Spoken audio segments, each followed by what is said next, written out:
ಪ್ರಜಾಪ್ರಭುತ್ವ ವ್ಯವಸ್ಥೆಯಲ್ಲಿ ಪ್ರಮಾಣ ವಚನವನ್ನ ಸ್ವೀಕಾರ ಮಾಡಿದಂತಹ ಶಾಸಕರುಗಳು ಆಡಿರ್ತಕ್ಕಂತಹ ಮಾತುಗಳು ಖಂಡಿತವಾಗಿ ಕೂಡ ಈ ದೇಶದ ಸಂವಿಧಾನಕ್ಕೆ ಒಂದು ಕಪ್ಪು ಚುಕ್ಕೆ ಆದಂತಹ ರೀತಿಯಲ್ಲಿ ಅತ್ಯಂತ ಕೀಳು ಮಟ್ಟದ ಹೇಳಿಕೆಯನ್ನು ಕೊಟ್ಟಿರ್ತಕ್ಕಂತ ಯಾರು ಹರೀಶ್ ಪೂಂಜಾ ಮತ್ತು ಭರತ್ ಶೆಟ್ಟಿ ಅವರಿಗೆ ನಿಜವಾಗಿಯೂ ಕೂಡ ನೀವು ಶಾಸಕ ಸ್ಥಾನಕ್ಕೆ ನಾಲಾಯಕ ಎನ್ನುವುದನ್ನ ಸಾಬೀತು ಮಾಡಿದ್ದೀರಿ. ಬೆಳ್ತಂಗಡಿ ಶಾಸಕ ಹರೀಶ್ ಪೂಂಜಾ ಕ್ಷೇತ್ರದಲ್ಲಿ, ನಿಮ್ಮ ಕ್ಷೇತ್ರದಲ್ಲಿ ಒಂದು ರೇಪ್ ಆದ್ರೆ, ನಿಮ್ಮ ಕ್ಷೇತ್ರದಲ್ಲಿ ಒಂದು ಅಕ್ರಮ ಚಟುವಟಿಕೆ ಆದ್ರೆ ನಿಮ್ಮ ಕ್ಷೇತ್ರವನ್ನ ರೇಪಿಸ್ಟ್ ಕ್ಷೇತ್ರ ಅಂತ ನೀವು ಒಪ್ಕೊಳ್ತೀರಾ ಅನ್ನುವಂಥದ್ದನ್ನ ಪ್ರಶ್ನೆಯನ್ನು ನಾವು ಕೇಳ್ತೀವಿ. ನಿಮ್ಮ ಲೆವೆಲು ಬಿಜೆಪಿ ಶಾಸಕರ ಲೆವೆಲು ಕೇವಲ ಕೋಲಿ ಅಂಕದಷ್ಟಕ್ಕೆ ಮಾತ್ರ. ಮಂಗಳೂರು, ದಕ್ಷಿಣ ಕನ್ನಡ, ಉಡುಪಿ ಜಿಲ್ಲೆಯ ಎಲ್ಲ ಬಿಜೆಪಿ ಪಕ್ಷವನ್ನ ಧೂಳಿಪಟ ಆದ್ರೆ ಮಂಗಳೂರು ನಗರ ಡೆಡ್ಲಿ ಸಿಟಿ ಅನ್ನುವಂತ ಹೆಸರು, ಆ ಕುಖ್ಯಾತಿಯನ್ನ ಕಳೆದುಕೊಳ್ಳಲಿಕ್ಕೆ ಸಾಧ್ಯ ಇದೆ. ಏನ್ ಹೇಳ್ತಾರೆ ಚಕ್ರವರ್ತಿ ಸೂಲಿಬೆಲೆ, ಮುಸ್ಲಿಮರ ಹೆಣ್ಮಕ್ಳನ್ನ ಮದುವೆ ಆಗಿ ಯಾವ ಲೆಕ್ಕಾಚಾರ ಇಟ್ಟು ಯಾವ ಸೀಮೆಯ ಪ್ರೊಫೆಸರ್ ಆಗಿದೆಯಂತ ಚಕ್ರವರ್ತಿ ಸೂಲಿಬೆಲೆ ನಮಗೆ ಅರ್ಥ ಆಗುದಿಲ್ಲ. ಇವತ್ತು ಅಮ್ಮೆಮಾರ್ ಮತ್ತು ಪರಂಗಿಪೇಟೆಯ ಜನರ ಮೇಲೆ ಗೂಬೆ ಕೂರಿಸಿದಂತ ಆರೋಪ ಮಾಡಿದಂತ ಬಿಜೆಪಿಯ ಶಾಸಕರುಗಳು ಕ್ಷಮೆಯನ್ನು ಯಾಚಿಸಬೇಕು. ನಿಮಗೆ ಚುನಾವಣೆಯಲ್ಲಿ ಮತಗಳು ಬಂದಿರಬಹುದು, ಆದ್ರೆ ಹೃದಯದಲ್ಲಿ, ಮತದಾರರ ಹೃದಯದಲ್ಲಿ ನೀವು ಸ್ಥಾನವನ್ನ ಕಳ್ಕೊಂಡಿದ್ದೀರಿ. ಅಂದ್ರೆ ಈ ಪ್ರಕರಣದಲ್ಲಿ ಬಿಜೆಪಿ ಸಂಘ ಪರಿವಾರ ಬೆತ್ತಲಾಗಿದೆ. ಈಗ ಅದೇ ಉಳ್ಳಾಲ ಕ್ಷೇತ್ರದ ಪರಂಗಿಪೇಟೆ ಮತ್ತು ಉತ್ತರ ಭಾಗದಲ್ಲಿ ಈ ರೀತಿ ಕೋಮು ಹಿಂಸೆ ಪ್ರಚೋದನೆ ಮಾಡುವಂತ ಭಾಷಣ ಕೊಟ್ಟರು ಕೂಡ ನೀವು ಅವರ ಮೇಲೆ ಯಾಕೆ ಸುಮೋಟೋ ಪ್ರಕರಣವನ್ನ ದಾಖಲು ಮಾಡ್ತಿಲ್ಲ ಅನ್ನೋದನ್ನ ಯುಟಿ ಖಾದರ್ ಮತ್ತೆ ಸಿದ್ದರಾಮಯ್ಯರವರು ಈ ಕರಾವಳಿ ಜಿಲ್ಲೆ ಜನತೆಗೆ ಉತ್ತರಿಸಬೇಕು. ಇಂಗು ತಿಂದ ಮಂಗನಂತಾದ್ರು ಈ ಬಿಜೆಪಿ RSS ನವರು ಹರೀಶ್ ಪೂಂಜಾ ಆಗ್ಲಿ ಅಥವಾ ಭರತ್ ಶೆಟ್ಟಿ ಆಗ್ಲಿ ಇವರು ಚುನಾವಣೆಯಲ್ಲಿ ಗೆದ್ದು ಶಾಸಕರಾಗಿ ಅಸೆಂಬ್ಲಿಗೆ ಹೋಗಬಾರ್ದಿತ್ತು. ಇವರು ಜೈಲಲ್ಲಿ ಹೋಗ್ಬೇಕಾದವರು. ಇಲ್ಲಿನ ಅಲ್ಪಸಂಖ್ಯಾತ ಸಮುದಾಯ ರಿಯಲಿ ಗ್ರೇಟ್ ಅವರು. ಎಂತ ಅವಮಾನ ಇದ್ರು ಕೂಡ ಅದನ್ನು ಸಹಿಸಿಕೊಂಡು ಈ ಜಿಲ್ಲೆಯ ಶಾಂತಿ ಸೌಹಾರ್ದತೆಯನ್ನ ಕಾಪಾಡಬೇಕಂತೇಳಿ ಅಷ್ಟು ಒಂದು ದೃಢ ಮನಸ್ಸಿನಿಂದ ಅವರು ಇವತ್ತು ಶಾಂತ ಚಿತ್ತರಾಗಿದ್ದಾರೆ. ಸೇಮ್ ಬಿಜೆಪಿ ಹಗಲು ಕೋಮು ವೇಷವ ಬಳಿದು ಜಿಲ್ಲೆಯ ಪ್ರಗತಿಗೆ ಮಾರಕವಾಗುವ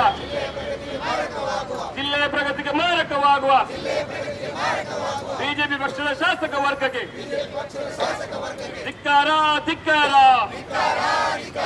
ಧಿಕ್ಕಾರ ಧಿಕ್ಕಾರ. ದಿಗಂತ್ ಎನ್ನುವಂತಹ 17 ವರ್ಷದ ವಿದ್ಯಾರ್ಥಿ ನಾಪತ್ತೆ ಆಗಿರ್ತಕ್ಕಂಥ ಪ್ರಕರಣ ಇಡೀ ರಾಜ್ಯದ ಗಮನವನ್ನ ಸೆಳೆದಿರ್ತಕ್ಕಂಥದ್ದು.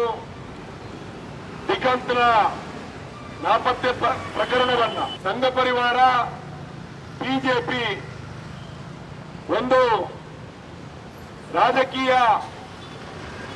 ರಾಜಕಾರಣವನ್ನ ಮಾಡತಕ್ಕಂತ ಒಂದು ಸಂದರ್ಭ ಯಾವ ರೀತಿ ಈ ಜಿಲ್ಲೆಯಲ್ಲಿ ಹೊಸತಾದಂತ ಒಂದು ರಾಜಕೀಯ ಚರ್ಚೆಗೆ ಕಾರಣ ಆಗಿದೆ ಅನ್ನುವಂಥದ್ದನ್ನ ನಾವು ನೋಡ್ತಾ ಇದ್ದೇವೆ. ದಿಗಂತ್ ಎಂಬ ಬಾಲಕ ನಾಪತ್ತೆ ಆದಂತಹ ಸಂದರ್ಭದಲ್ಲಿ ಆ ನಾಪತ್ತೆ ಪ್ರಕರಣದ ಬಳಿಕ ಪೊಲೀಸ್ ಇಲಾಖೆಯ ತನಿಖೆಯನ್ನ ಮತ್ತು ಜನರಲ್ಲಿರ್ತಕ್ಕಂಥ ಆತಂಕವನ್ನ ಎರಡನ್ನ ಕೂಡ ದಿಕ್ಕು ತಪ್ಪಿಸುವಂತ ಒಂದು ಪ್ರಯತ್ನವನ್ನ ಬಿಜೆಪಿ ಸಂಘ ಪರಿವಾರ ದಿಗಂತನ ನಾಪತ್ತೆ ಪ್ರಕರಣದಲ್ಲಿ ಮಾಡಿದೆ ಅನ್ನುವಂಥದ್ದನ್ನ ನಾವು ನೋಡ್ತಾ ಇದ್ದೀವಿ. ದಿಗಂತನ ನಾಪತ್ತೆಯ ಸಂದರ್ಭದಲ್ಲಿ ಆ ಒಂದು ಕುಟುಂಬ ಯಾವ ರೀತಿಯಲ್ಲಿ ಆ ಕುಟುಂಬಕ್ಕೆ ನಿಂತು ಧೈರ್ಯ ನೀಡಬೇಕಾದಂತಹ ಜನಪ್ರತಿನಿಧಿಗಳು ಮತ್ತು ಸಮಾಜ ಯಾವ ರೀತಿಯಾಗಿ ಆ ಕುಟುಂಬದ ಜೊತೆಯಲ್ಲಿ ನಿಲ್ಬೇಕಿತ್ತು, ಅದರ ಬದಲಿಗೆ ಆ ಕುಟುಂಬವನ್ನ ಮತ್ತು ಇಡೀ ಸಮಾಜವನ್ನ ದಿಕ್ಕು ತಪ್ಪಿಸುವಂತ ರೀತಿಯಲ್ಲಿ ಭಾರತೀಯ ಜನತಾ ಪಾರ್ಟಿ ಮತ್ತು ಸಂಘ ಪರಿವಾರ ಸಂಘಟನೆಗಳು ಮಾಡಿದೆ ಎನ್ನುವುದನ್ನ ಇವತ್ತು ಸ್ಪಷ್ಟವಾಗಿ ಕಾಣ್ತಾ ಇದೆ. ಪರಂಗಿಪೇಟೆಯಲ್ಲಿ ಪ್ರತಿಭಟನೆ ಮಾಡಿದಂತಹ ಬಿಜೆಪಿ ಸಂಘ ಪರಿವಾರದ ಸಂಘಟನೆಗಳು ಮತ್ತು ಅಲ್ಲಿ ಮಾತಾಡಿರ್ತಕ್ಕಂತಹ ಸಂಘ ಪರಿವಾರದ ಮುಖಂಡರು ಮತ್ತು ಪ್ರಜಾಪ್ರಭುತ್ವ ವ್ಯವಸ್ಥೆಯಲ್ಲಿ ಪ್ರಮಾಣ ವಚನವನ್ನ ಸ್ವೀಕಾರ ಮಾಡಿದಂತಹ ಶಾಸಕರುಗಳು ಆಡಿರ್ತಕ್ಕಂತಹ ಮಾತುಗಳು ಖಂಡಿತವಾಗಿ ಕೂಡ ಈ ದೇಶದ ಸಂವಿಧಾನಕ್ಕೆ ಒಂದು ಕಪ್ಪು ಚುಕ್ಕೆ ಆದಂತಹ ರೀತಿಯಲ್ಲಿ ಮಾತಾಡಿ ಪರಂಗಿಪೇಟೆಯ ಅಮ್ಮೆಮ್ಮಾರಿನ ಮತ್ತು ಆ ಪರಂಗಿಪೇಟೆಯ ಭಾಗದ ವಿವಿಧ ಪ್ರದೇಶಗಳ ಮುಸ್ಲಿಂ ಸಮುದಾಯವನ್ನ ಇಡೀ ಪ್ರಕರಣದಲ್ಲಿ ಎತ್ತಿ ಕಟ್ಟುವಂತ ಕೆಲಸವನ್ನ ಏನು ಸಂಘ ಪರಿವಾರ ಮತ್ತು ಬಿಜೆಪಿಯ ಶಾಸಕರು ಮಾಡಿ ಆ ಪರಂಗಿಪೇಟೆ ಅಮ್ಮೆಮ್ಮಾರ್ ಸುತ್ತಮುತ್ತಲ ಪ್ರದೇಶ ಅದು ಸಂಪೂರ್ಣವಾಗಿ ಕ್ರಿಮಿನಲ್ಗಳು ವಾಸ ಮಾಡ್ತಕ್ಕಂತ ಪ್ರದೇಶ ಅಂತ ಹೇಳಿ ಅಲ್ಲಿರ್ತಕ್ಕಂಥವ್ರು ಎಲ್ಲರೂ ಗಾಂಜಾ ವ್ಯಸನಿಗಳು ಅಂತ ಹೇಳಿ ನಾವು ಈ ರೀತಿಯಾದಂತಹ ಅತ್ಯಂತ ಕೀಳು ಮಟ್ಟದ ಹೇಳಿಕೆಯನ್ನ ಕೊಟ್ಟಿರ್ತಕ್ಕಂತ ಯಾರು ಹರೀಶ್ ಪೂಂಜಾ ಮತ್ತು ಭರತ್ ಶೆಟ್ಟಿ ಅವರಿಗೆ ನಿಜವಾಗಿಯೂ ಕೂಡ ನೀವು ಶಾಸಕ ಸ್ಥಾನಕ್ಕೆ ನಾಲಾಯಕ್ ಎನ್ನುವುದನ್ನ ಸಾಬೀತು ಮಾಡಿದ್ದೀರಿ. ನಿಮ್ಮ ಕ್ಷೇತ್ರದಲ್ಲಿ ಶಾಸಕ ಭರತ್ ಶೆಟ್ಟಿ ಕ್ಷೇತ್ರದಲ್ಲಿ, ಬೆಳ್ತಂಗಡಿ ಶಾಸಕ ಹರೀಶ್ ಪೂಂಜಾ ಕ್ಷೇತ್ರದಲ್ಲಿ, ನಿಮ್ಮ ಕ್ಷೇತ್ರದಲ್ಲಿ ಒಂದು ರೇಪ್ ಆದ್ರೆ, ನಿಮ್ಮ ಕ್ಷೇತ್ರದಲ್ಲಿ ಒಂದು ಅಕ್ರಮ ಚಟುವಟಿಕೆ ಆದ್ರೆ ನಿಮ್ಮ ಕ್ಷೇತ್ರವನ್ನ ರೇಪಿಸ್ಟ್ ಕ್ಷೇತ್ರ ಅಂತ ನೀವು ಒಪ್ಕೊಳ್ತೀರಾ ಅನ್ನುವಂಥದ್ದನ್ನ ಪ್ರಶ್ನೆಯನ್ನು ನಾವು ಕೇಳ್ತೀವಿ. ಶಾಸಕ ಭರತ್ ಶೆಟ್ಟಿ ಅವರೇ, ನಿಮ್ಮ ಕ್ಷೇತ್ರದಲ್ಲಿ ಗಾಂಜಾ ವ್ಯಸನಿಗಳು ಪತ್ತೆ ಆದ್ರೆ ನಿಮ್ಮ ಕ್ಷೇತ್ರ, ನಿಮ್ಮ ಉತ್ತರ ಕ್ಷೇತ್ರ ಸಂಪೂರ್ಣವಾಗಿ ಗಾಂಜಾ ವ್ಯಸನಿಗಳ ಕ್ಷೇತ್ರ ಅಂತ ನೀವು ಒಪ್ಲಿಕ್ಕೆ ತಯಾರಿದ್ದೀರಾ? ಇವತ್ತು ಕ್ರಿಮಿನಲ್ ಚಟುವಟಿಕೆಗಳನ್ನ, ಯಾವುದಾದ್ರೂ ಅಪರಾಧವನ್ನ ಒಂದು ಧರ್ಮದ ಮೇಲೆ ಎತ್ತಿ ಕಟ್ಟಿ ಅದನ್ನ ರಾಜಕೀಯಗೊಳಿಸಿ ಇವತ್ತು ಸಮಾಜವನ್ನ ಅಸ್ಥಿರ ಮಾಡತಕ್ಕಂತ ಕೆಲಸವನ್ನ ನಿಮ್ಮ ಲೆವೆಲು, ಬಿಜೆಪಿ ಶಾಸಕರ ಲೆವೆಲು ಕೇವಲ ಕೋಲಿ ಅಂಕದಷ್ಟಕ್ಕೆ ಮಾತ್ರ. ಕೋಲಿ ಅಂಕದಿಂದ ಆಚೆ ನಿಮ್ಮ ಲೆವೆಲ್ ಇಲ್ಲ. ನಿಮ್ಮ ಕ್ವಾಲಿಟಿ ಕೋಲಿ ಅಂಕಕ್ಕೆ ಸೀಮಿತ ಅನ್ನೋದನ್ನ ನೀವು ಮೊನ್ನೆ ತೋರಿಸಿದ್ರಿ. ಮೊನ್ನೆ ವಿಧಾನಸಭೆಯ ಕಲಾಪದ ಸಂದರ್ಭದಲ್ಲಿ ಡಿ.ಕೆ. ಶಿವಕುಮಾರ್ ಅವರ ಪ್ರಶ್ನೆಗೆ ಉತ್ತರ ಕೊಡುವಂತಹ ಸಂದರ್ಭದಲ್ಲಿ ಹರೀಶ್ ಪೂಂಜಾ ನೀವೇನ್ ಹೇಳಿದಿರಿ, ಡೆಡ್ಲಿ ಸಿಟಿ ಆಗಿರ್ತಕ್ಕಂಥ ಮಂಗಳೂರನ್ನ ಬದಲಾವಣೆ ಮಾಡಲಿಕ್ಕೆ ಏನಾದ್ರೂ ಸಲಹೆ ಕೊಡಿ ಅಂತ ಕೇಳಿದಿರಿ. ನಾವು ಕೊಡುವಂತ ಸಲಹೆ, ಮಂಗಳೂರಿನ ಡೆಡ್ಲಿ ಸಿಟಿಯನ್ನ ತೆಗೆದುಹಾಕಬೇಕಾಗಿದ್ರೆ ಮಂಗಳೂರು, ದಕ್ಷಿಣ ಕನ್ನಡ, ಉಡುಪಿ ಜಿಲ್ಲೆಯ ಎಲ್ಲ ಬಿಜೆಪಿ ಪಕ್ಷವನ್ನ ಧೂಳಿಪಟ ಆದ್ರೆ ಮಂಗಳೂರು ನಗರ ಡೆಡ್ಲಿ ಸಿಟಿ ಅನ್ನುವಂತ ಹೆಸರು, ಆ ಕುಖ್ಯಾತಿಯನ್ನ ಕಳೆದುಕೊಳ್ಳಲಿಕ್ಕೆ ಸಾಧ್ಯ ಇದೆ. ಇವತ್ತು ಈ ರೀತಿಯ ನಮ್ಮ ಮಾತಿನ ಮೂಲಕ ಇವತ್ತು ಒಂದು ಸಮುದಾಯವನ್ನ ಹಿಂಸಿಸಿ, ಒಂದು ಸಮುದಾಯವನ್ನ ಎತ್ತಿ ಕಟ್ಟಿ, ಒಂದು ಸಮುದಾಯವನ್ನ ಅಪರಾಧಿ ಸ್ಥಾನದಲ್ಲಿ ನಿಲ್ಲಿಸಿ ರಾಜಕಾರಣ ಮಾಡತಕ್ಕಂಥದ್ದನ್ನ ಖಂಡಿತವಾಗಿಯೂ ಈ ಜಿಲ್ಲೆಯ ಜನತೆ ನೋಡ್ತಾ ಇದ್ದಾರೆ. RSS ಬಜರಂಗ ದಳದ ನಾಯಕರು ಯಾವ ರೀತಿಯಲ್ಲಿ ಮಾತಾಡ್ತಾರೆ. ಇನ್ನೊಂದು ಕಡೆಯಲ್ಲಿ ಒಂದು ಧಾರ್ಮಿಕ ಕ್ಷೇತ್ರಕ್ಕೆ ಹೋಗಿ ಚಕ್ರವರ್ತಿ ಸೂಲಿಬೆಲೆ ಅನ್ನುವಂಥವರನ್ನ ವಿಶ್ವ ಹಿಂದೂ ಪರಿಷತ್ನವರು ಏನು ಹೊರಗಚ್ಚಿನ ಆ ಒಂದು ಆದಿಸ್ತನದ ಸಂದರ್ಭದಲ್ಲಿ ಏನು ಮಾತಾಡ್ತೀರಿ? ಯಾವ ರೀತಿಯಲ್ಲಿ ಈ ಜಿಲ್ಲೆಯಲ್ಲಿ ಒಂದು ಕಡೆಯಲ್ಲಿ ನಾಪತ್ತೆ ಪ್ರಕರಣವನ್ನ ಒಂದು ಸಮುದಾಯದವರ ಮೇಲೆ ಕಟ್ಟಿದ್ರೆ, ಇನ್ನೊಂದು ಕಡೆಯಲ್ಲಿ ಇನ್ನೊಂದು ಸಮುದಾಯದ ಅನ್ಯ ಧರ್ಮೀಯ ಮುಸ್ಲಿಂ ಮಹಿಳೆಯರನ್ನ ಮದುವೆ ಆಗಬೇಕು ಅಂತ ಚಕ್ರವರ್ತಿ ಸೂಲಿಬೆಲೆ ಅನ್ನುವಂತವ ಇಲ್ಲಿ ಬಂದು ನಮ್ಮ ಜನಸಂಖ್ಯೆ ಕಡಿಮೆ ಆಗಿದೆ, ಹಿಂದೂಗಳ ಜನಸಂಖ್ಯೆ ಕಡಿಮೆ ಆಗಿದೆ, ಮುಸ್ಲಿಮರನ್ನ ಹೆಣ್ಮಕ್ಕಳನ್ನ ಮದುವೆ ಆಗಿ ಎನ್ನುವಂತ ಒಂದು ಘೋಷಣೆಯನ್ನ, ಕರೆಯನ್ನ ಕೊಡುವಂತ ಸಂದರ್ಭದಲ್ಲಿ ಈ ಎರಡು ಪ್ರಕರಣದಲ್ಲೂ ಕೂಡ ಪೊಲೀಸ್ ಇಲಾಖೆ ಮೌನವಾಗಿ ಕೂತಿದೆ. ದಿಗಂತನ ನಾಪತ್ತೆ ಪ್ರಕರಣವನ್ನ ನಿಭಾಯಿಸಿದಂತ ಪೊಲೀಸ್ ಇಲಾಖೆಯ ಬಗ್ಗೆ ನಮಗೆ ಖಂಡಿತವಾಗಿಯೂ ಅವರ ಕಾರ್ಯವೈಖರಿಯ ಬಗ್ಗೆ ನಮಗೆ ಮೆಚ್ಚುಗೆ ಇದೆ, ನಾವು ಶ್ಲಾಘನೆ ಮಾಡ್ತೀವಿ. ಅದೇ ರೀತಿಯಲ್ಲಿ ಇದೇ ಸಂದರ್ಭದಲ್ಲಿ ಆ ದಿಗಂತನ ಪ್ರಕರಣವನ್ನು ಇಟ್ಕೊಂಡು ಈ ಜಿಲ್ಲೆಗೆ ಬೆಂಕಿ ಹಚ್ಚಲಿಕ್ಕೆ ಪ್ರಯತ್ನ ಪಟ್ಟಂತಹ ಶಾಸಕರ ಮೇಲೆ, ಬಿಜೆಪಿಯ ಶಾಸಕರು ಮತ್ತು ಸಂಘ ಪರಿವಾರ ಸಂಘಟನೆ ಮೇಲೆ ಯಾಕೆ ಕ್ರಮ ಕೈಗೊಳ್ಳಲಿಕ್ಕೆ ಸಾಧ್ಯ ಆಗುವುದಿಲ್ಲ ಅನ್ನುವಂಥದ್ದನ್ನ ರಾಜ್ಯ ಸರ್ಕಾರ, ಈ ರಾಜ್ಯದ ಗೃಹ ಮಂತ್ರಿಗಳು ಈ ರಾಜ್ಯ ಜನತೆಗೆ ಉತ್ತರವನ್ನ ಕೊಡಬೇಕು. ಏನ್ ಹೇಳ್ತಾರೆ ಚಕ್ರವರ್ತಿ ಸೂಲಿಬೆಲೆ? ಮುಸ್ಲಿಮರ ಹೆಣ್ಮಕ್ಳನ್ನ ಮದುವೆ ಆಗಬೇಕು. ಯಾವ ಲೆಕ್ಕಾಚಾರ ಇಟ್ಟು ಯಾವ ಸೀಮೆಯ ಪ್ರೊಫೆಸರ್ ಆಗಿದೆಯಾ ಅಂತ ಚಕ್ರವರ್ತಿ ಸೂಲಿಬೆಲೆ ನಮಗೆ ಅರ್ಥ ಆಗುದಿಲ್ಲ. ನನ್ನ ಹತ್ರ ಬಾ, ಅಂಕಿಅಂಶ ಕೊಡ್ತೇನೆ ಚಕ್ರವರ್ತಿ ಸೂಲಿಬೆಲೆ, ನಿಮಗೆ ಅಂಕಿಅಂಶ ಬೇಕಾದ್ರೆ ನಾವು ಕೊಡ್ತೇವೆ. ಭಾರತ ದೇಶದಲ್ಲಿ 100 ಜನ ಇದ್ರೆ ಒಂದು ಹುಡುಗ ಒಂದು ಹುಡುಗಿ ಅಂತ ಆದ್ರೆ, ಒಂದು ಹುಡುಗ ಹುಡುಗಿ ಅಂತ ಆದ್ರೆ ಭಾರತ ದೇಶದಲ್ಲಿ 80% ಹಿಂದೂಗಳನ್ನ ಹಿಡ್ಕೊಳ್ಳುವ 80 ಜೋಡಿ ಆದ್ರೆ 40 ಗಂಡ ಹೆಂಡತಿ ಆಗ್ತಾರೆ. ಮುಸ್ಲಿಮರ ಸಂಖ್ಯೆ 20 ಹಿಡ್ಕೊಳ್ಳುವ 20 ಅಂದ್ರೆ 10 ಜೋಡಿ ಗಂಡ ಹೆಂಡತಿ ಆಗ್ತಾರೆ. ಒಂದು ಹೆಣ್ಣು ಮಗಳು ಒಂದು ವರ್ಷಕ್ಕೆ ಒಂದೇ ಬಾರಿ ಗರ್ಭ ಧರಿಸುವಂತದ್ದು, 1 ವರ್ಷದಲ್ಲಿ 9 ತಿಂಗಳಿಗೆ ಒಮ್ಮೆ ಆಕೆ ಪ್ರಸವ ಮಾಡುವಂತದ್ದು, ಹೆರಿಗೆ ಆಗುವಂತದ್ದು ಲೆಕ್ಕಾಚಾರ ಮಾಡುವ. ನಾವು ಮುಸ್ಲಿಮರಿದ್ದಾರೆ, ನಾನು ಮುಸ್ಲಿಂ ಇದ್ದೇನೆ. ಇವತ್ತು ಮುಸ್ಲಿಂ ಸಮುದಾಯದಲ್ಲಿ 3ಕ್ಕಿಂತ ಹೆಚ್ಚು ಮಕ್ಕಳಿಲ್ಲ, ನಿಮ್ಮ ಹಿಂದೂ ಸಮುದಾಯದಲ್ಲಿ 2ಕ್ಕಿಂತ ಹೆಚ್ಚು ಇಲ್ಲ. ಲೆಕ್ಕಾಚಾರ ಮಾಡುವ. 41 ವರ್ಷದಲ್ಲಿ 50 ಜೋಡಿಗಳಲ್ಲಿ ಹಿಂದೂಗಳ 40 ಜೋಡಿ ಹೆರಿಗೆ ಆದ್ರೆ 40 ಮಕ್ಕಳಾಗ್ತದೆ. ಮುಸ್ಲಿಮರ 10 ಜೋಡಿ ಪ್ರಸವ ಆದ್ರೆ 10 ಮಕ್ಕಳಾಗ್ತದೆ. 3 ವರ್ಷ ಲೆಕ್ಕಾಚಾರ ಮಾಡುವ. ಮುಸಲ್ಮಾನರಿಗೆ 10ರಾಗಿ 3 ವರ್ಷದಲ್ಲಿ 30 ಮಕ್ಕಳಾದ್ರೆ, ಹಿಂದೂಗಳ 40 ಜೋಡಿಯಲ್ಲಿ 2 ಮಕ್ಕಳಾದ್ರೆ 80 ಮಕ್ಕಳಾಗ್ತದೆ. 50 ಮತ್ತು 30 ಆದ್ರೆ ಯಾಕೆ ಸ್ವಾಮಿ ಮುಸ್ಲಿಮರ ಸಂಖ್ಯೆ ಹೆಚ್ಚಾಗುವುದು? ಈ ರೀತಿಯ ತಪ್ಪು ಅಂಕಿಅಂಶಗಳನ್ನು ಕೊಟ್ಟು ಜನರನ್ನ ತಪ್ಪು ದಾರಿಗಳಿರ್ತಕ್ಕಂಥ ಈ ರೀತಿಯ ಚಕ್ರವರ್ತಿ ಸೂಳಿಬೆಲೆ ಅಂತವರ ಮೇಲೆ ಕ್ರಮವನ್ನ ಕೈಗೊಳ್ಳದಿದ್ರೆ, ಅವರ ಮಾತಿಗೆ ಕಡಿವಾಣ ಹಾಕದಿದ್ರೆ ಈ ಜಿಲ್ಲೆಯಲ್ಲಿ ಈ ರೀತಿಯ ಅಸಾಧ್ಯ ಸಿಗ್ತಾಗ್ತದೆ. ಏನು ಹಿಂದೂ ಹೆಣ್ಣು ಮಕ್ಕಳಿಗೆ ಇವತ್ತು ಅವರನ್ನು ಅವಮಾನ ಮಾಡ್ತಕ್ಕಂಥ ಕೆಲಸ. ಹಿಂದೆ ಕನ್ನಡಕ ಪ್ರಭಾಕರ ಭಟ್ ಹೇಳಿದ್ರು, ಮುಸ್ಲಿಂ ಹುಡುಗರು ಸೆಂಟುಗಳನ್ನು ಹಾಕಿ, ಗಮಗಮಿಸುವ ಸೆಂಟುಗಳನ್ನು ಹಾಕಿ, ಸುಗಂಧ ದ್ರವ್ಯವನ್ನು ಹಾಕಿ ಹೋಗ್ಕೊಂಡು ಹೋದ್ರೆ ಹಿಂದೂ ಹೆಣ್ಣು ಮಕ್ಕಳು ಮುಸಲ್ಮಾನಿ ಯುವಕರ ಹಿಂದೆ ಹೋಗ್ತಿರುತ್ತೆ. ಇನ್ನೊಂದು ಕಡೆಯಲ್ಲಿ ಚಕ್ರವರ್ತಿ ಸೂಲಿಬೆಲೆ ಬಂದು ಹಿಂದೂ ಹೆಣ್ಣು ಹುಡುಗರು ಮುಸ್ಲಿಂ ಹೆಣ್ಣು ಮಕ್ಕಳನ್ನ ಮದುವೆ ಆಗ್ಬೇಕಂತ ಇವತ್ತು ಆ ರೀತಿಯಾದಂತಹ ಒಂದು ದ್ವೇಷದ ಮಾತುಗಳನ್ನು ಹೇಳುವುದು. ಇವತ್ತು ದ್ವೇಷದ ರಾಜಕಾರಣಕ್ಕೆ ಇವತ್ತು ಬೆಳೆತಕ್ಕಂತ ರೀತಿಯ ಮಾತುಗಳು ಖಂಡಿತವಾಗಿಯೂ ದಕ್ಷಿಣ ಕನ್ನಡ ಜಿಲ್ಲೆಯನ್ನ ಮತ್ತಷ್ಟು ಅಧಪಡತನದತ್ತ ಕೊಂಡೊಯ್ಯುತ್ತದೆ ಎನ್ನುವಂತಹ ಈ ಸಂದರ್ಭದಲ್ಲಿ ಮುಸ್ಲಿಂ ಸಮುದಾಯದ ಬಗ್ಗೆ ಇವತ್ತು ಈ ರೀತಿಯ ಬಿಜೆಪಿಯ ಶಾಸಕರ ಹೇಳಿಕೆಗಳು ಇವತ್ತು ಮುಸ್ಲಿಂ ಸಮುದಾಯವನ್ನ ಖಂಡಿತವಾಗಿ ಘಾಸಿಪಡಿಸ್ತಾ ಇದೆ. ಮುಸ್ಲಿಂ ಸಮುದಾಯದ ಆ ತಾಳ್ಮೆ ಸಹನೆ ಖಂಡಿತವಾಗಿ ಈ ಜಿಲ್ಲೆಯಲ್ಲಿ ಇವತ್ತು ಯಾವುದೇ ರೀತಿಯ ಕೋಮು ಸಂಘರ್ಷ ಆಗದೆ ರೀತಿಯಲ್ಲಿ ನಡೆದುಕೊಂಡಿದೆ.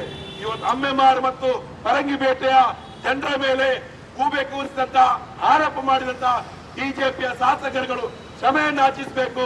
ದಿಗಂತ್ ಪ್ರಕರಣದಲ್ಲಿ ಪೊಲೀಸ್ ಇಲಾಖೆ ಏನು ದಿಗಂತರ ನಾಪತ್ತೆ ಪ್ರಕರಣಕ್ಕೆ ಕಾರಣಗಳೇನು ಅಂತ ಹೇಳಿದೆ. ಬಿಜೆಪಿ ಯಾಕೆ ಇವತ್ತು ಮಾತಾಡ್ತಾ ಇಲ್ಲ? ಯಾಕೆ ಆ ಬಿಜೆಪಿ ಏನು ನೀವು ಆರೋಪಗಳನ್ನ ಮಾಡಿದ್ದೀರಿ, ಯಾರ್ಯಾರು ಕೊಲೆ ಮಾಡಿದಾರೋ, ಅಪಹರಣ ಮಾಡಿದಾರೋ, ಯಾವ್ಯಾವ ರೀತಿಯಲ್ಲಿ ನೀವು ಮಾತಾಡಿದ್ರಿ, ಆ ಮಾತಿಗೆ ಶಾಸಕರಾಗಿರ್ತಕ್ಕಂಥ ಭರತ್ ಹರೀಶ್ ಪೂಂಜಾ ನೀವು ಹೇಳಬೇಕು. ಖಂಡಿತವಾಗಿಯೂ ಇತಿಹಾಸದ ಪುಟಗಳಲ್ಲಿ ನೀವು ಖಳನಾಯಕರಾಗಿ ಉಳಿತೀರಿ. ನಿಮಗೆ ಚುನಾವಣೆಯಲ್ಲಿ ಮತಗಳು ಬಂದಿರಬಹುದು, ಆದ್ರೆ ಮತದಾರರ ಹೃದಯದಲ್ಲಿ ನೀವು ಸ್ಥಾನವನ್ನ ಕಳ್ಕೊಂಡಿದ್ದೀರಿ. ನಿಮ್ಮ ಕೈಯಲ್ಲಿ ಗಲಾಟೆಗಳು, ಕೋಮು ಪ್ರಚೋದನೆಗಳನ್ನು ಮಾಡುವುದರ ಹೊರತು ನಿಮ್ಮಲ್ಲಿ ಯಾವುದೇ ರೀತಿಯಾದಂತಹ ಬಂಡವಾಳ ಇಲ್ಲ. ನೀವು ಕೋಳಿ ಅಂಕಕ್ಕೆ ಬಿಟ್ಟು ಅನ್ನುವಂಥದ್ದನ್ನ ಇವತ್ತು ತೋರ್ಪಡಿಸಿದ್ದೀರಿ. ದಕ್ಷಿಣ ಕನ್ನಡ ಜಿಲ್ಲೆಯ ಅಭಿವೃದ್ಧಿಯ ಬಗ್ಗೆ ಮಾತಾಡುವುದಿಲ್ಲ. ಇವತ್ತು ನಮ್ಮ ದಕ್ಷಿಣ ಕನ್ನಡ ಜಿಲ್ಲೆಯಲ್ಲಿ ಒಬ್ಬರು ಶಾಸಕರು ಸ್ಪೀಕರ್ ಆಗಿದ್ದಾರೆ. ನಾವು ಬಡಿದು ನೋಡ್ಬೇಕಾಗ್ತದೆ. ಸ್ಪೀಕರ್ಗೆ ಈ ಮೈಕವನ್ನು ಬಡಿದಾಗ ಶಬ್ದ ಬರ್ತದೆ, ಆದ್ರೆ ಬೆಂಗಳೂರಿನಲ್ಲಿರ್ತಕ್ಕಂಥ ಸ್ಪೀಕರ್ಗೆ ದಕ್ಷಿಣ ಕನ್ನಡ ಜಿಲ್ಲೆಯಿಂದ ಕರೆಂಟ್ ಪಾಸ್ ಆಗ್ತಾ ಇಲ್ಲ. ಹಾಗಾಗಿ ದಕ್ಷಿಣ ಕನ್ನಡ ಜಿಲ್ಲೆಯ ಜನರ ಪರವಾಗಿರ್ಬೇಕಾದಂತ ಯುಟಿ ಖಾದರ್ ಅವರು ಕೂಡ ಸ್ಪೀಕರ್ ಆಗಿ ಅಲ್ಲಿ ಕೋಳಿ ಅಂಕದ ಬಗ್ಗೆ ಮಾತಾಡ್ತಾರೆ. ದಕ್ಷಿಣ ಕನ್ನಡದಲ್ಲಿ ಯಾವುದೇ ಸಮಸ್ಯೆ ಇಲ್ಲ ಅಂತ ಹೇಳಿ ಬಿಜೆಪಿ ಶಾಸಕರ ಮಾತಿಗೆ ಪೂರಕವಾಗಿ ದಕ್ಷಿಣ ಕನ್ನಡ ಜಿಲ್ಲೆಯ ಜನರಿಗೆ ಕೋಳಿ ಅಂಕ ಪ್ರಶ್ನೆ ಅಲ್ಲ ಸ್ವಾಮಿ. ದಕ್ಷಿಣ ಕನ್ನಡ ಜಿಲ್ಲೆಯ ಯುವಜನರಿಗೆ ಉದ್ಯೋಗವನ್ನ ಕೊಡಿ. ದಕ್ಷಿಣ ಕನ್ನಡ ಜಿಲ್ಲೆಯಲ್ಲಿ ಶಾಂತಿಯನ್ನು ಸ್ಥಾಪನೆ ಮಾಡಲಿಕ್ಕೆ ನೀವು ಯಾವ ರೀತಿ ಕ್ರಮಗಳನ್ನ ಕೈಗೊಳ್ಳಿ. ದಕ್ಷಿಣ ಕನ್ನಡ ಜಿಲ್ಲೆಗೆ ಮೆಡಿಕಲ್ ಕಾಲೇಜ್ ಬರಬೇಕು, ಇಂಜಿನಿಯರಿಂಗ್ ಕಾಲೇಜ್ ಬರಬೇಕು. ಇಲ್ಲಿನ ಇರ್ತಕ್ಕಂಥ ಕೈಗಾರಿಕೆಗಳಲ್ಲಿ ಇಲ್ಲಿನ ಯುವಜನರಿಗೆ ಉದ್ಯೋಗವನ್ನ ಕೊಡಬೇಕು. ಇಲ್ಲಿರ್ತಕ್ಕಂಥ ಅಭಿವೃದ್ಧಿಯನ್ನ ಯಾವ ರೀತಿಯಲ್ಲಿ ಮಾಡಬೇಕು ಅನ್ನುವಂಥದ್ರ ಬಗ್ಗೆ ಚರ್ಚೆಯನ್ನ ಮಾಡಲಿಕ್ಕೆ ಅವಕಾಶಗಳು ಸಿಗ್ತಾ ಇಲ್ಲ. ಇಂತಹ ಸಂದರ್ಭದಲ್ಲಿ ಬಿಜೆಪಿಯ ಶಾಸಕರು ಜಿಲ್ಲೆಯ ಅಭಿವೃದ್ಧಿಯ ಬಗ್ಗೆ ಇಲ್ಲ. ಶಾಸಕ ಕಾಮತ್ ತನ್ನ ಮೇಲೆ ಆಗಿರ್ತಕ್ಕಂಥ ಕಿಡಿಗೇಡಿತನ ಮಾಡಿ ಒಂದು ದೇವಸ್ಥಾನದ ಆ ಜಾತ್ರೆ ಸಂದರ್ಭದಲ್ಲಿ ಕಿಡಿಗೇಡಿತನ ಮಾಡಿ ಅಲ್ಲಿ ಯಾರೋ ಒಬ್ಬರ ಮೇಲೆ ಹಲ್ಲೆ ಮಾಡಲಿಕ್ಕೆ ಪ್ರಚೋದನೆ ಮಾಡಿರ್ತಕ್ಕಂಥದ್ದು. ಬಿಜೆಪಿಯವರು ಬಹಳ ದೊಡ್ಡ ರಾತಾಂತ ಮಾಡಿ ವಿಧಾನಸಭೆಯ ಅಧಿವೇಶನದಲ್ಲಿ ಮಾತಾಡ್ತಾರೆ. ದಕ್ಷಿಣ ಕನ್ನಡ ಜಿಲ್ಲೆಯಲ್ಲಿ ಇದ್ದುಕೊಂಡು ಜಿಲ್ಲೆಗೆ ಬೆಂಕಿ ಕೊಡ್ತಕ್ಕಂಥ ಕೆಲಸವನ್ನ ಮಾಡಿದೆ. ಹಿಂದೆ ಕಾರ್ತಿಕ್ ಅನ್ನುವಂತ ಹುಡುಗ ನಾಪತ್ತೆ ಪ್ರಕರಣ ಆದಾಗ, ಕೊಲೆಯಾದಾಗ ಅದೇ ಸಂದರ್ಭದಲ್ಲಿ ಬಿಜೆಪಿಯ ಎಂಪಿ ಆಗಿದ್ದಂತ ನಳಿನ್ ಕುಮಾರ್ ಕಟೀಲ್ ಜಿಲ್ಲೆಗೆ ಬೆಂಕಿ ಹಚ್ತೀನಿ ಅನ್ನುವಂತ ರೀತಿಯಲ್ಲಿ ಮಾತಾಡಿ ಕೊನೆಗೆ ಕಾರ್ತಿಕನ ಸಹೋದರಿಯೇ ಆ ಕೊಲೆ ಮಾಡಿದ್ದನ್ನು ಗೊತ್ತಾದಾಗ ಬಾಲ ಮಡಚಿ ಹೋದಂತವರು ಮತ್ತೆ ಇವತ್ತು ದಿಗಂತನ ನಾಪತ್ತೆ ಪ್ರಕರಣದಲ್ಲಿ ಮತ್ತೆ ಪ್ರತ್ಯಕ್ಷಿಸ್ತಾ ಇದ್ದಾರೆ. ಇವತ್ತು ಈ ರೀತಿಯಾದಂತಹ ಕೋಮು ದ್ವೇಷವನ್ನ ಹುಟ್ಟತಕ್ಕಂತ ರಾಜಕಾರಣವನ್ನ ಸೋಲಿಸಿ ಈ ರೀತಿಯಾಗಿ ಒಂದು ನಿರ್ದಿಷ್ಟ ಸಮುದಾಯದ ನಿರ್ದಿಷ್ಟ ಪ್ರದೇಶದ ಜನರನ್ನ ಹಿಂಸೆ ಮಾಡತಕ್ಕಂತ ರೀತಿಯಲ್ಲಿ ಅವರ ಮೇಲೆ ದಾಳಿ ಆಗುವಂತ ರೀತಿಯಲ್ಲಿ ದ್ವೇಷ ಭಾಷಣವನ್ನ ಮಾಡುವಂತ ಶಾಸಕ ಹರೀಶ್ ಪೂಂಜಾ, ಅದೇ ರೀತಿಯಲ್ಲಿ ಶಾಸಕ ಭರತ್ ಶೆಟ್ಟಿ ಸೇರಿ ಬಜರಂಗ ದಳದ ಮುಖಂಡ ಭರತ್ ಕುಂಟೇಲು ಆತನ ವಿರುದ್ಧ ಕೂಡ ಕಠಿಣವಾದ ಕ್ರಮಗಳಾಗಬೇಕು. ಈ ಜಿಲ್ಲೆಗೆ ಬಂದು ದೇಶ ಭಾಷಣ ಮಾಡುವಂತ ಚಕ್ರವರ್ತಿ ಸೂಲಿಬೆಲೆ ಮೇಲೆ ಕೂಡ ಪ್ರಕರಣ ದಾಖಲಾಗಬೇಕು. ಈ ರೀತಿಯಾಗಿ ದಕ್ಷಿಣ ಕನ್ನಡ ಜಿಲ್ಲೆಗೆ ಈ ರೀತಿಯ ಪ್ರಚೋದನಕಾರಿ ಮಾತುಗಳು ಆಡ್ತಕ್ಕಂಥವರನ್ನ ದಕ್ಷಿಣ ಕನ್ನಡ ಜಿಲ್ಲೆಗೆ ಬಾರದಂತೆ ತಡೀತಕ್ಕಂಥ ಕೆಲಸ ಇಲ್ಲಿನ ಪೊಲೀಸ್ ಇಲಾಖೆಯಿಂದ ಆಗಬೇಕು. ಪೊಲೀಸ್ ಕಮಿಷನರ್ ಅವರ ಹತ್ರ ನಾವು ಚಕ್ರವರ್ತಿ ಸೂಲಿಬೆಲೆ ಮೇಲೆ ಯಾಕೆ ಪ್ರಕರಣ ದಾಖಲಾಗುವುದಿಲ್ಲ ಅಂತ ಕೇಳ್ತೀವಿ. ನಾವೊಂದು ಪ್ರತಿಭಟನೆ ಮಾಡಿದ್ರೆ ಅಥವಾ ನಾವೊಂದು ಪ್ರತಿಭಟನೆಯನ್ನು ನಡೆಸುವಂತ ಸಂದರ್ಭದಲ್ಲಿ ಅನುಮತಿಯಲ್ಲಿ ಆಗುವಂತಹ ವಿಚಾರಗಳನ್ನು ಇಟ್ಕೊಂಡು ನಮ್ಮ ಮೇಲೆ ಎಷ್ಟು ಎಫ್ಐಆರ್ ಗಳನ್ನ ದಾಖಲು ಮಾಡಿದ್ದೀರಿ. ಪೊಲೀಸ್ ಕಮಿಷನರ್ ಅವರ ಹತ್ರ ಕೇಳ್ತೇವೆ, ಸಂಘ ಪರಿವಾರದವರ ಮೇಲೆ ಕ್ರಮ ಕೈಗೊಳ್ಳಿಕ್ಕೆ ನಿಮ್ಮ ಬ್ಯಾಟ್ರಿಗಳು ಚಾರ್ಜ್ ಯಾಕೆ ಇರೋದಿಲ್ಲ, ನಿಮ್ಮ ಬ್ಯಾಟ್ರಿಯನ್ನ ಯಾರ ಮೂಲಕ ಚಾರ್ಜ್ ಮಾಡಿಸಬೇಕನ್ನುವಂಥದ್ದು ಸರಿಯಾಗಿ ಗೊತ್ತಿದೆ. ಇವತ್ತು ಈ ರೀತಿಯಾದಂತ ಪೊಲೀಸ್ ಇಲಾಖೆಯ ಎರಡು ಬಗೆಯ ಧೋರಣೆಯನ್ನ ನಾವು ವಿರೋಧ ಮಾಡ್ತೀವಿ. ಕೂಡಲೇ ಕರ್ನಾಟಕ ಸರ್ಕಾರದ ಗೃಹ ಮಂತ್ರಿಗಳು, ಮುಖ್ಯಮಂತ್ರಿಗಳು ದ್ವೇಷ ಭಾಷಣ ಮಾಡಿರ್ತಕ್ಕಂಥವರ ವಿರುದ್ಧ ನೀವು ಕೂಡಲೇ ಪ್ರಕರಣವನ್ನ ದಾಖಲು ಮಾಡಬೇಕೆನ್ನುವಂತ ಒತ್ತಾಯವನ್ನ ಮಾಡ್ತಾ ಈ ಪ್ರತಿಭಟನೆಯಲ್ಲಿ ಭಾಗವಹಿಸಿ ಮಾತಾಡ್ಲಿಕ್ಕೆ ಅವಕಾಶ ಮಾಡಿಕೊಟ್ಟಂತ ನಮಗೆಲ್ಲರಿಗೂ ಕೂಡ ವಂದಿಸಿ ನನ್ನ ಮಾತನ್ನು ಮುಗಿಸ್ತೇನೆ. ನಮ್ಮ ಮಂಗಳೂರಿನ ಬಂಟ್ವಾಳದ ಪರಂಗಿಪೇಟೆಯಲ್ಲಿಯ ವಿದ್ಯಾರ್ಥಿ ದಿಗಂತನ ನಾಪತ್ತೆ ಪ್ರಕರಣದ ಬಗ್ಗೆ ಇಡೀ ಜಿಲ್ಲೆ ರಾಜ್ಯವೇ ಬೆಚ್ಚಿ ಬೀಳಿಸಿದಂತ ಘಟನೆ ನಮ್ಗೆಲ್ಲರಿಗೂ ಗೊತ್ತಿದೆ. ಆ ಘಟನೆಯನ್ನ ಸಂಬಂಧಿಸಿ ಜನಸಾಮಾನ್ಯರೆಲ್ಲರೂ ಕೂಡ ದಿಗಂತ ಪ್ರಕರಣ ಏನು ನಾಪತ್ತೆ ಪ್ರಕರಣ ಇದೆ ಅದು ಕೂಡಲೇ ಶೀಘ್ರವಾಗಿ ಪತ್ತೆ ಹಚ್ಚಬೇಕು ಅಂತ ಎಲ್ಲರೂ ಕೂಡ ಎಲ್ಲ ಜಾತಿ ಧರ್ಮದ ಈ ಹೋರೆಯನ್ನು ಬಿಟ್ಟು ಎಲ್ಲರೂ ಕೂಡ ಒಂದು ಒತ್ತಾಯವನ್ನ ಮಾಡಿದ್ದಾರೆ. ಆದರೆ ಸಂಘ ಪರಿವಾರ ಬಜರಂಗ ದಳ ಈ ಪ್ರಕರಣವನ್ನೇ ಮುಂದಿಟ್ಟುಕೊಂಡು ಮತ್ತು ಬಂಟ್ವಾಳದ ಪರಂಗಿಪೇಟೆಯನ್ನು ಮುಸ್ಲಿಂ ಸಮುದಾಯವೇ ಒಂದು ಹೆಚ್ಚಿನ ಸಂಖ್ಯೆಯಲ್ಲಿರ್ತಕ್ಕಂಥ ಒಂದು ಕೋಮು ಸೂಕ್ಷ್ಮ ಪ್ರದೇಶವನ್ನೇ ಒಂದು ಗುರಿಯನ್ನಾಗಿಟ್ಟುಕೊಂಡು ಆ ಭಾಗದಲ್ಲಿ ಇವರ ಹಿಂಸಾಚಾರಕ್ಕೆ ಪ್ರಚೋದನೆ ಕೊಡುವಂತ ಮುಸಲ್ಮಾನರನ್ನ ಎತ್ತಿ ಕಟ್ಟುವಂತ ಒಂದು ಪ್ರಕರಣವನ್ನ ಗಲಭೆಯನ್ನ ಸೃಷ್ಟಿಸುವಂತ ಹುನ್ನಾರಗಳಿಗೆ ಈ ಪ್ರಕರಣವನ್ನ ಈ ನಾಪತ್ತೆ ಪ್ರಕರಣವನ್ನ ಬಳಸಿಕೊಂಡು ನಿಮ್ಗೆಲ್ಲ ಗೊತ್ತಿದೆ. ದಿಗಂತ ಪ್ರಕರಣ ಇವತ್ತು ಪೊಲೀಸರು ಬಹಳ ವೇಗವಾಗಿ 12 ದಿನದಲ್ಲಿ ಅವರನ್ನ ಪತ್ತೆ ಮಾಡುವಂತ ಕೆಲಸ ಮಾಡಿ ಅದರ ಸತ್ಯಾಂಶ ನಮ್ಗೆ ಹೊರಬಂತು. ಸತ್ಯಾಂಶ ಹೊರಬಂದಾಗ ಇವತ್ತು ಬಿಜೆಪಿ ಅವರೇನು ಬಂದಿಗೆ ಕರೆ ಕೊಟ್ಟರು, ಮುಸ್ಲಿಂ ಸಮುದಾಯದ ಮೇಲೆ ಎತ್ತಿ ಕಟ್ಟುವಂತ ಕೆಲಸ ಮಾಡಿದ್ರು. ಈಗ ಅವರು ಒಂದು ಚಕಾರವನ್ನ ಎತ್ತುತ್ತಾ ಇಲ್ಲ. ಈ ಬಗ್ಗೆ ಸ್ಪಷ್ಟೀಕರಣವನ್ನು ಕೂಡ ಅವರು ಬಹಿರಂಗವಾಗಿ ಹೊರಡಿಸ್ತಾ ಇಲ್ಲ. ಆದರೆ ಯಾಕೆ ಅಂದ್ರೆ ಈ ಪ್ರಕರಣದಲ್ಲಿ ಬಿಜೆಪಿ ಸಂಘ ಪರಿವಾರ ಬೆತ್ತಲಾಗಿದೆ. ಇವತ್ತು ಜನರ ಮುಂದೆ ಅವರ ಬಂಡವಾಳ ಬಯಲಾಗಿದೆ ಅನ್ನೋದನ್ನ ಈ ಸಂದರ್ಭದಲ್ಲಿ ಡಿವೈಎಫ್ಐ ಹೇಳುತ್ತೆ. ಡಿವೈಎಫ್ಐ ಇವರ ಏನು ಕ್ರಮ ಇದೆ, ಬಿಜೆಪಿ ಸಂಘ ಪರಿವಾರದ ಕ್ರಮವನ್ನ ನಾವು ವಿರೋಧವನ್ನ ವ್ಯಕ್ತಪಡಿಸ್ತೀವಿ ಮತ್ತು ಇಲ್ಲಿಯ ಸರ್ಕಾರ, ಜಿಲ್ಲಾಡಳಿತ, ಪೊಲೀಸ್ ಇಲಾಖೆ ಅವರ ಮೇಲೆ ಸುಮೋಟೋ ಪ್ರಕರಣದಲ್ಲಿ ಕ್ರಮವನ್ನು ಕೈಗೊಳ್ಳಬೇಕು ಅಂತ ಒತ್ತಾಯ ಮಾಡ್ತೀವಿ. ಏನಿವತ್ತು ಬಿಜೆಪಿ ಅವರು ಸಂಘ ಪರಿವಾರದ ಇವತ್ತು ಗೂಂಡಾಗಳು ಅವರು ಅಲ್ಲಿ ಪ್ರತಿಭಟನೆ ಮಾಡುವ ಮುಖಾಂತರ ಇಡೀ ಮುಸ್ಲಿಂ ಸಮುದಾಯ ಇವತ್ತು ಗಾಂಜಾ ವ್ಯಸನಿಗಳು ಮುಸ್ಲಿಂ ಸಮುದಾಯ ಬಾವಿಯುಳ್ಳ ಪ್ರದೇಶದಲ್ಲಿ ಇತರ ಸಮುದಾಯದವರಿಗೆ ತಲೆ ಎತ್ತಿ ನಡೆಯಲಿಕ್ಕೆ ಆಗೋದಿಲ್ಲ.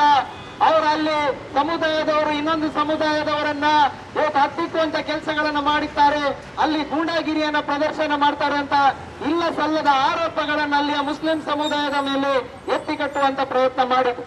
ಈ ರೀತಿ ಮುಸ್ಲಿಂ ಸಮುದಾಯವನ್ನ ಪ್ರತಿ ಬಾರಿಯೂ ಅವಮಾನ ಮಾಡುವಂತದ್ದು ಮತ್ತು ಅವರನ್ನು ಅನುಮಾನದ ದೃಷ್ಟಿಯಲ್ಲಿ ನೋಡುವಂತ ಕೆಲಸಗಳನ್ನ ಇವರ ರಾಜಕಾರಣದಲ್ಲಿ ಮಾಡುತ್ತಾ ಬಂದಿದ್ದಾರೆ.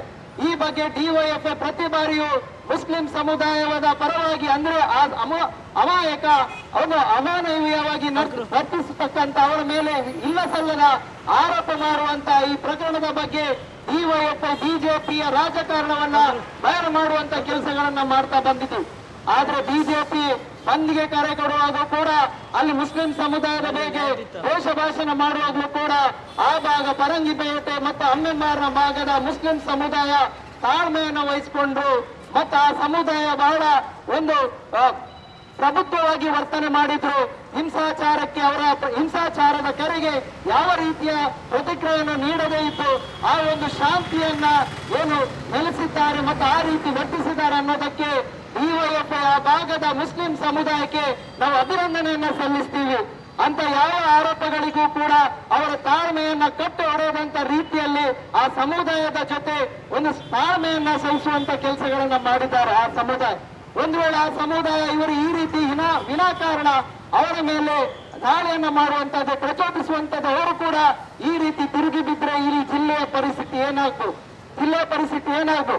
ನಿಜವಾಗಿ ಆ ಪ್ರದೇಶದಲ್ಲಿ ಒಬ್ಬ ಶಾಸಕ, ಇಬ್ಬರು ಶಾಸಕರು ಹೋಗಿ ಭಾಗವಹಿಸುವಾಗ ಜನರ ಆಕ್ರೋಶ ಕಟ್ಟು ಹೊಡೆದ ರೀತಿಯಲ್ಲಿ ಇವತ್ತೇನು ಇಲಾಖೆಯ ಮೇಲೆ, ಪೊಲೀಸ್ ಇಲಾಖೆ, ಜಿಲ್ಲಾಡಳಿತ ಮೇಲೆ ಆ ಭಾಗದ ಜನ ಒತ್ತಾಯ ಮಾಡುವಾಗ ಶಾಸಕರು ಜನರ ಪರವಾಗಿ ಅಥವಾ ಈ ಆಡಳಿತದ ಪರವಾಗಿ ನಿಂತು ಅವರಿಗೆ ತಾಳ್ಮೆಯನ್ನು ವಹಿಸಕ್ಕಂತ ಮತ್ತು ಒಂದು ಭರವಸೆಯನ್ನು ಕೊಡುವಂತ ಕೆಲಸ ಮಾಡಬೇಕಿತ್ತು. ಬದಲಾಗಿ ಇವರು ಗೂಂಡಾರಂತೆ, ಬಜರಂಗ ದಳದ ಕಾರ್ಯಕರ್ತರಂತೆ ಅಲ್ಲಿ ನಿಂತು ಮುಸ್ಲಿಂ ದ್ವೇಷದ ಭಾಷಣವನ್ನ ಮಾಡಿದ್ರು, ರೋಷ ಕಾರುವಂತ ವಿಷವನ್ನ ಬಿತ್ತಿದ್ದೀರಿ.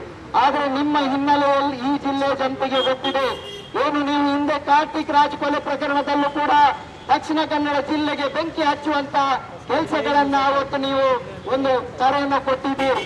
ಅಥವಾ ಉತ್ತರ ಕರ್ನಾಟಕದಲ್ಲಿ ಏನು ಅಲ್ಲೂ ಕೂಡ ಏನು ಪರಮೇಶ್ ಮೇಸ್ತ್ರಿ ಅಲ್ಲಿಯ ಅವನ ಹತ್ಯೆಯನ್ನು ಕೂಡ ಅದೇ ರೀತಿ ಏನು ಮತೀಯ ತಾರತಮ್ಯಕ್ಕೆ ಬಳಸಿಕೊಳ್ಳುವಂತ ಮಾಡಿದ್ರಿ.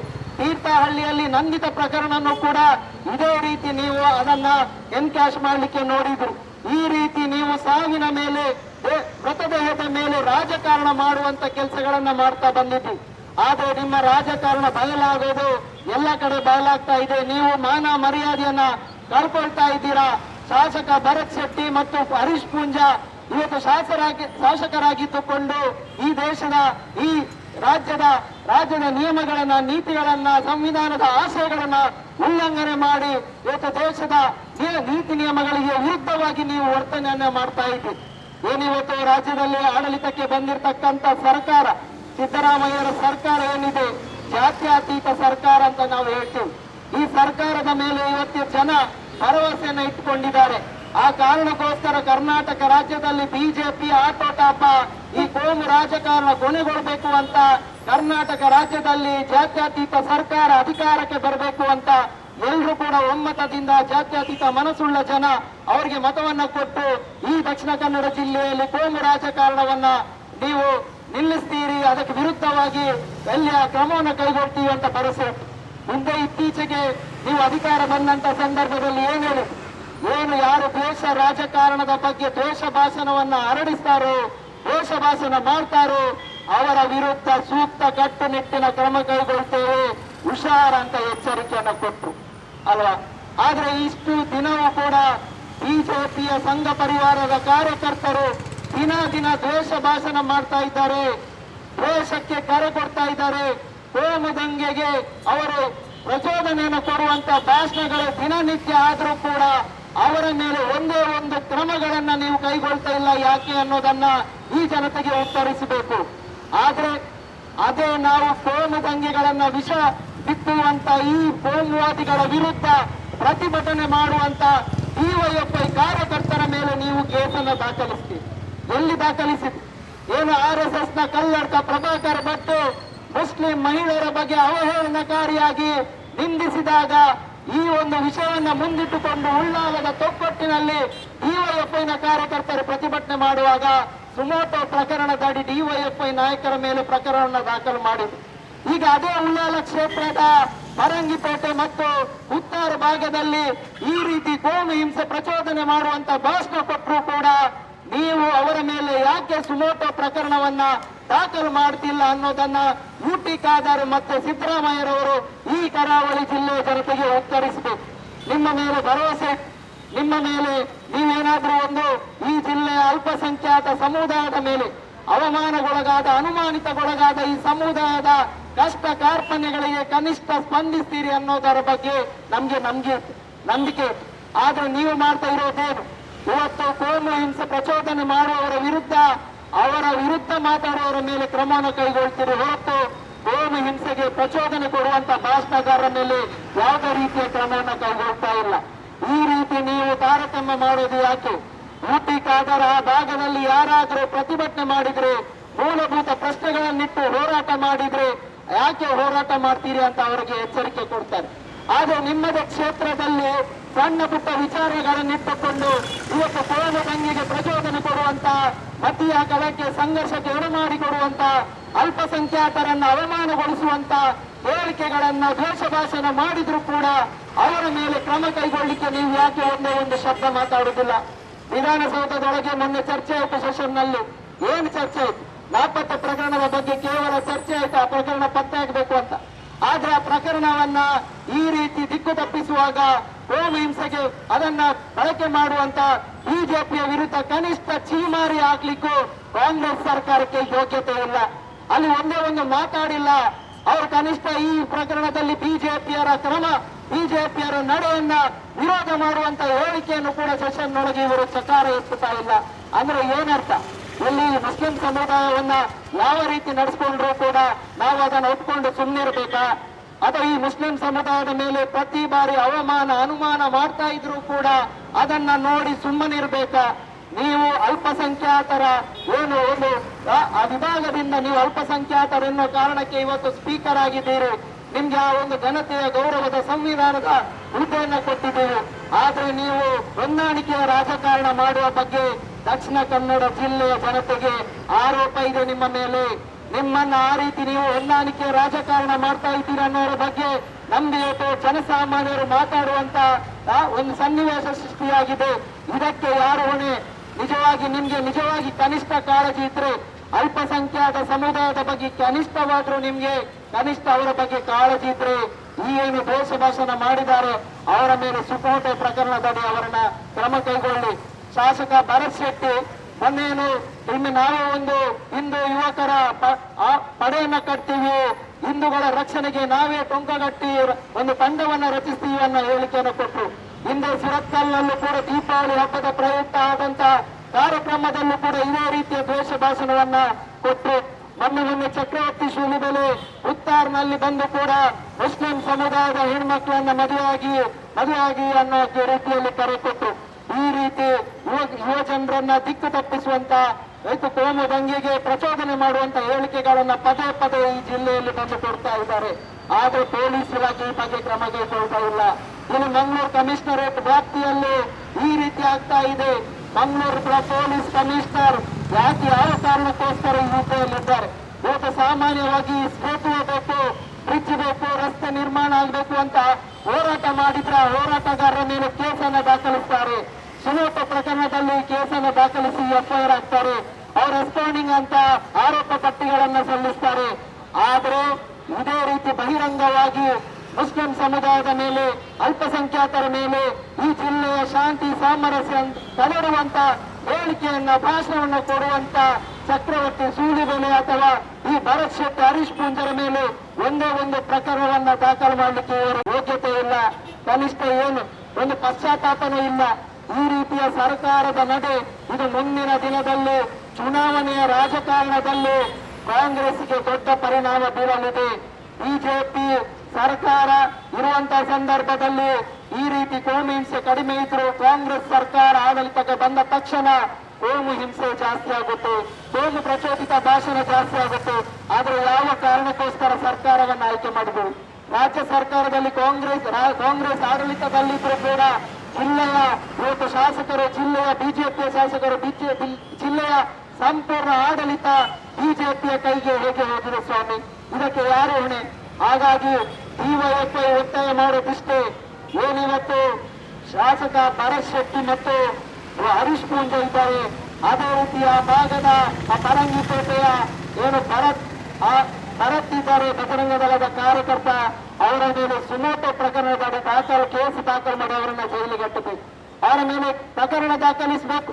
ಆ ನಂತರ ಇವತ್ತು ಕೋಮು ಪ್ರಚೋದಿತ ಭಾಷಣ ಮಾಡುವಂತ ಯಾರೇ ಇರಲಿ, ಚಕ್ರವರ್ತಿ ಸೂಲಿಬೆಲೆ ಇರಲಿ ಅಥವಾ ಆ ರೀತಿ ಬೇರೆ ಬೇರೆ ಬಂದು ಈ ಜಿಲ್ಲೆಯಲ್ಲಿ ಅವರಿಗೆ ಬಾಯಿಗೆ ಬಂದಾಗೆ ಮಾತಾಡೋದನ್ನ ಕಡಿವಾಣ ಹಾಕಬೇಕು. ಅವರ ಮೇಲೆ ಕ್ರಮವನ್ನು ಕೈಗೊಳ್ಳಬೇಕು.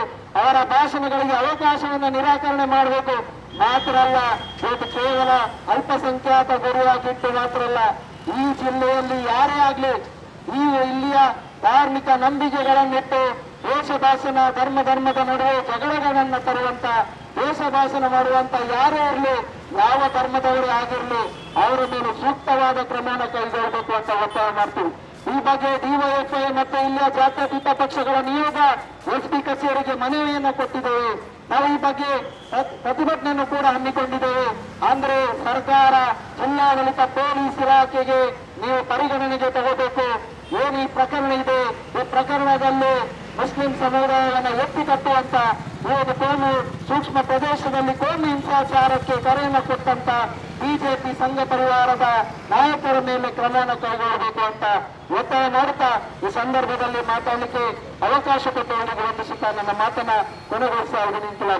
ಜಿಲ್ಲೆಯಲ್ಲಿ ನಡೆದಿರ್ತಕ್ಕಂತಹ ಒಬ್ಬ ಕಾಲೇಜು ವಿದ್ಯಾರ್ಥಿ ದಿಗಂತ ನಾಪತ್ತೆ ಪ್ರಕರಣವನ್ನ ಯಾವ ರೀತಿ ದಾರಿ ತಪ್ಪಿಸಿದ್ರು, ಯಾವ ರೀತಿ ಅದಕ್ಕೆ ಕೋಮು ಬಣ್ಣವನ್ನು ಬಳಿದ್ರು, ಆ ಮುಖಾಂತರ ಈ ಜಿಲ್ಲೆಗೆ ಒಂದು ಬೆಂಕಿ ಕೊಡಲಿಕ್ಕೆ ಈ ಜಿಲ್ಲೆಯ ಬಿಜೆಪಿ RSS ಸಂಘ ಪರಿವಾರ ಪಿತೂರಿಗಳನ್ನ ಮಾಡಿದ್ರು. ಅದನ್ನ ವಿರೋಧಿಸಿ ಈ ಜಿಲ್ಲೆಯ ಜನ ಇವತ್ತು ಆಕ್ರೋಶಿತರಾಗಿದ್ದಾರೆ. ಅದರ ಭಾಗವಾಗಿ ಈ ಒಂದು ಪ್ರತಿಭಟನೆ ಇವತ್ತು ನಡೀತಾ ಇದೆ. ನೋಡಿ, ಇವತ್ತು ಒಬ್ಬ ವಿದ್ಯಾರ್ಥಿ, ಪರಂಗಿಪೇಟೆಯ ವಿದ್ಯಾರ್ಥಿ ನಾಪತ್ತೆಯಾದ, ಏನು ಎತ್ತ ಅಂತೇಳಿ ಇವತ್ತು ಜಗಜ್ಜಾಹೀರಾಗಿದೆ. 12 ದಿವಸಗಳ ಕಾಲ ನಾಪತ್ತೆ. ಆ ವಿಚಾರ ಏನಿತ್ತು, ಪೊಲೀಸ್ ಇಲಾಖೆ ಅದನ್ನ ತನಿಖೆಯನ್ನ ಮಾಡ್ತಾ ಇದ್ರು. ಅವರಿಗೇನೆ ಸ್ಪಷ್ಟವಾದ ವಿಚಾರಗಳು ತಿಳಿಯಲಿಲ್ಲ. ಅವನು ಸಿಕ್ಕಿದ ಮೇಲೆ ವಿಚಾರಗಳು ಗೊತ್ತಾಯಿತು. ಆದ್ರೆ ಈ ಜಿಲ್ಲೆಯ ಬಿಜೆಪಿ, ಈ ಜಿಲ್ಲೆಯ RSS ಏನು ಕುತಂತ್ರವನ್ನ ಮಾಡಿದ್ರು, ಇವರಾಗಿ ಒಂದು ಸುಳ್ಳು ಕಥೆಗಳನ್ನ ಸೃಷ್ಟಿ ಮಾಡಿದ್ರು. ಪರಂಗಿಪೇಟೆಯ ಅಮ್ಮೆಮಾರ್ನ ಅಲ್ಲಿನ ಮುಸ್ಲಿಂ ಜನಗಳು ಇವರೇ ಏನು ಆ ವಿದ್ಯಾರ್ಥಿಯನ್ನ ಅಪಹರಣ ಮಾಡಿದ್ದಾರೆ. ಅದಕ್ಕೆ ಡ್ರಗ್ಸ್ ಮತ್ತೊಂದು ಇನ್ನೊಂದನ್ನ ಕನೆಕ್ಷನ್ ಅನ್ನು ಕೊಟ್ಟರು. ಮತ್ತೇನ್ ಹೇಳಿದ್ರು ನೋಡಿ, ಆ ಏರಿಯಾದಲ್ಲಿ ಹಿಂದೂಗಳಿಗೆ ನಡೆದಾಡಲಿಕ್ಕೆ ಆಗ್ತಾ ಇಲ್ಲ, ಏನೇನೆಲ್ಲ ಕಥೆಗಳನ್ನ ಕಟ್ಟಿದ್ರು. ಅಲ್ಲಿನ ಅಲ್ಪಸಂಖ್ಯಾತ ಬಂಧುಗಳನ್ನ ಎಷ್ಟೆಲ್ಲ ಅವಮಾನ ಮಾಡ್ಲಿಕ್ಕೆ ಆಗ್ತದೆ, ಎಷ್ಟೆಲ್ಲ ಅವರಿಗೆ ನೋವು ಕೊಡ್ಲಿಕ್ಕೆ ಆಗ್ತದೆ, ಎಲ್ಲವನ್ನ ಮಾಡಿದ್ರು. ಕೊನೆಗೆ ಏನಾಯ್ತು? ಕೊನೆಗೆ ಪೊಲೀಸ್ ತನಿಖೆ ಮಾಡಿ ಮತ್ತೆ ಅವರು ಪತ್ತೆಯಾದ ನಂತರ ಎಲ್ಲಾ ವಿಚಾರಗಳು ಬಯಲಾಯ್ತು.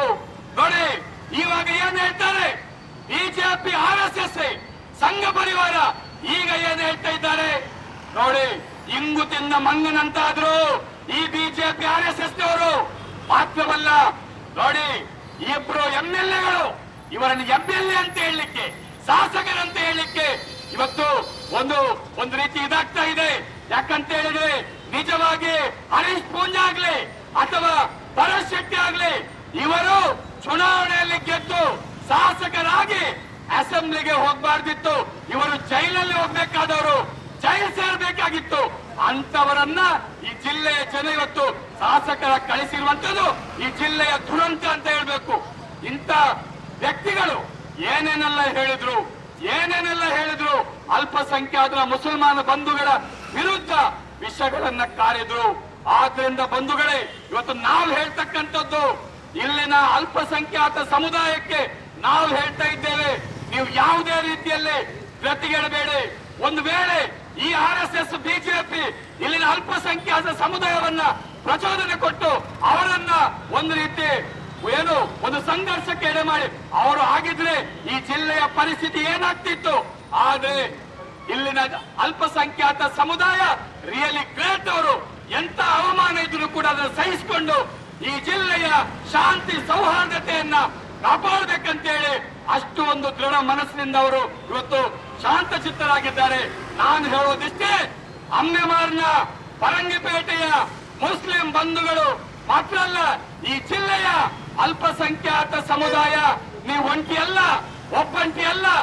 ಈ ಜಿಲ್ಲೆಯಲ್ಲಿ ಇವತ್ತೇನು ಈ ಹೋರಾಟದ ನೇತೃತ್ವ ವಹಿಸಿರ್ತಕ್ಕಂಥ ಶ್ವೇತ ಪತಾಕೆ ಇದೆ, ಬಿಳಿ ಬಾವುಟ ಇದೆ, ಮಾತ್ರ ಅಲ್ಲ ಕೆಂಪು ಬಾವುಟನು ಸೇರಿ ಈ ಜಿಲ್ಲೆಯ ಅಲ್ಪಸಂಖ್ಯಾತ ಸಮುದಾಯಕ್ಕೆ ರಕ್ಷಣೆ ಕೊಡ್ತಕ್ಕಂತ ಬಾವುಟ ಖಂಡಿತಕ್ಕೂ ಕೂಡ ಈ ಶ್ವೇತ ಪತಾಕೆ ಕೆಂಪು ಬಾವುಟ ಈ ಜಿಲ್ಲೆಯ ಅಲ್ಪಸಂಖ್ಯಾತರಿಗೆ ರಕ್ಷಣೆ ಕೊಡೋದು ಮಾತ್ರ ಅಲ್ಲ, ನಿಮ್ಮ ಎಲ್ಲ ಕಷ್ಟ ಸುಖಗಳಿಗೂ ಕೂಡ ಈ ಬಾವುಟಗಳಿರುತ್ತೆ, ಈ ಸಂಘಟನೆಗಳಿರುತ್ತೆ. ಸಂಘ ಪರಿವಾರದ ಎಲ್ಲಾ ಕುತಂತ್ರಗಳನ್ನ ಸೋಲಿಸಲಿಕ್ಕೆ ಈ ಜಿಲ್ಲೆಯ ಎಲ್ಲ ಜಾತ್ಯತೀತ ಶಕ್ತಿಗಳು, ಪ್ರಜಾಪ್ರಭುತ್ವವಾದಿಗಳು ಎಲ್ಲರೂ ಒಟ್ಟು ಸೇರಿ ಸಂಘ ಪರಿವಾರದ ಕುತಂತ್ರಗಳನ್ನ ಸೋಲಿಸಬೇಕಾಗಿದೆ. ಈಗಾಗಲೇ ಹೇಳಿದ್ರು, ಇದು ಒಂದು ಘಟನೆ ಅಲ್ಲ ದಿಗಂತ ಪ್ರಕರಣ. ಆವತ್ತು ಕೋಣಾಜಲ್ಲಿ ನಡೆದಿರ್ತಕ್ಕಂಥ ಕಾರ್ತಿಕ ಕೊಲೆ ಪ್ರಕರಣವನ್ನು ಕೂಡ ಆಗಿನ ಎಂಪಿ ನಳಿನ್ ಕುಮಾರ್ ಕಟೀಲ್ ಏನ್ ಹೇಳಿದ್ರು, ಒಬ್ಬ ಎಂಪಿ ಆಗಿ ಹೇಳಿದ್ರು, ಏನು ಕಾರ್ತಿಕ ಕೊಲೆ ಪ್ರಕರಣ ಆರೋಪಿಗಳನ್ನ ಹಿಡಿದೇ ಇದ್ರೆ ಏನ್ ಮಾಡ್ತಾರೆ, ದಕ್ಷಿಣ ಕನ್ನಡ ಜಿಲ್ಲೆಗೆ ಬೆಂಕಿ ಕೊಡ್ತೀವಿ ಅಂತ ಹೇಳಿ ಒಬ್ಬ ಎಂಪಿ ಆದವ ನಳಿನ್ ಕುಮಾರ್ ಕಟೀಲ್ ಆವತ್ತು ಹೇಳಿರ್ತಕ್ಕಂಥದ್ದು.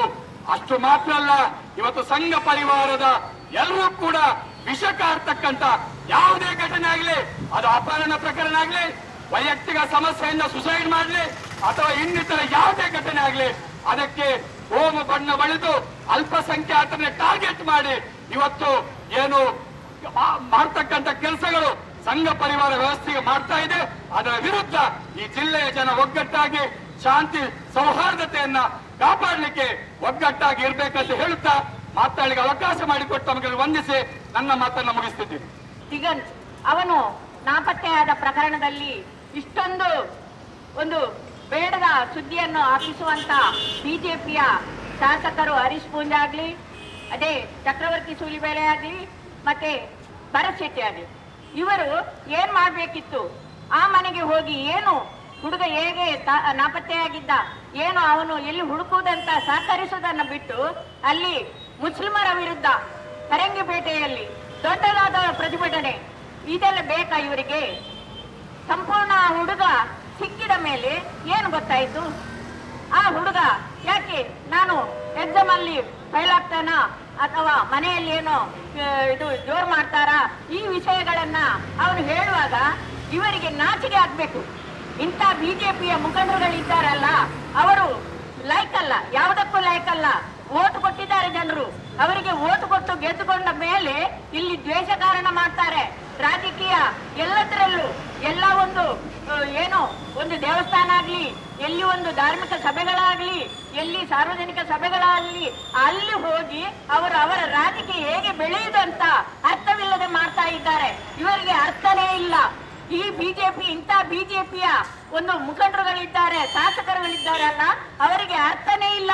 ಜನಸಾಮಾನ್ಯರ ಪ್ರಜ್ಞೆ ಕೂಡ ಇವರ ತಲೆಯಲ್ಲಿ ಬರಲಿಲ್ಲ. ಇಂಥ ಒಂದು ಶಾಸಕರಾಗಿ ಯಾರು ಚಕ್ರವರ್ತಿ ಸೂಲಿಬೇಳೆ ಆಗ್ಲಿ, ಇವರು ಇಂಥ ಲಾಯ್ಕ್ ಅಲ್ಲ.